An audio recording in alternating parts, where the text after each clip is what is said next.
Na diaspora, habari za asubuhi, mchana na jioni. Nawasalimu kwa jina la Jamhuri ya Muungano wa Tanzania. Napenda kuchukua nafasi hii kuwakaribisheni nyote kushiriki katika tukio maalum la Swahili UK Football Bonanza litakalofanyika kwa mara ya kwanza siku ya Jumamosi tarehe 31 ya Mei 2025 katika jiji la Leeds. Bonanza hili limeandaliwa na Watanzania wenzetu kupitia Swahili UK Football Bonanza Committee likiwa na lengo la kukuza mshikamano baina ya wanadiaspora hapa Uingereza na kutumia michezo kama chombo cha kutuunganisha tukiwa nje ya nchi na kutangaza nchi yetu. Napenda kuwajulisha kwamba mimi mwenyewe nitahudhuria katika bonanza hili.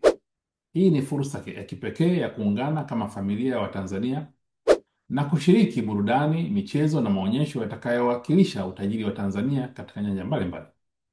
Kwa mara ya kwanza tunajivunia ushiriki wa timu za Watanzania kutoka miji mbalimbali hapa Uingereza ikiwemo Leeds, wenyeji wetu hao, Glasgow, Newcastle, Leicester, Coventry, Birmingham, Slough na Hounslow.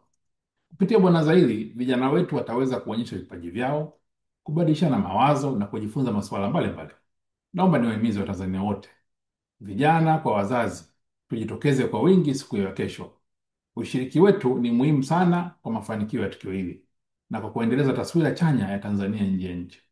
Pia napenda kuwajulisha kuwa kesho atakuwepo mtaalamu kutoka shirika la nyumba la Zanzibar ambaye ataelezea fursa mbalimbali za uwekezaji katika sekta ya makazi visiwani Zanzibar. Asanteni sana.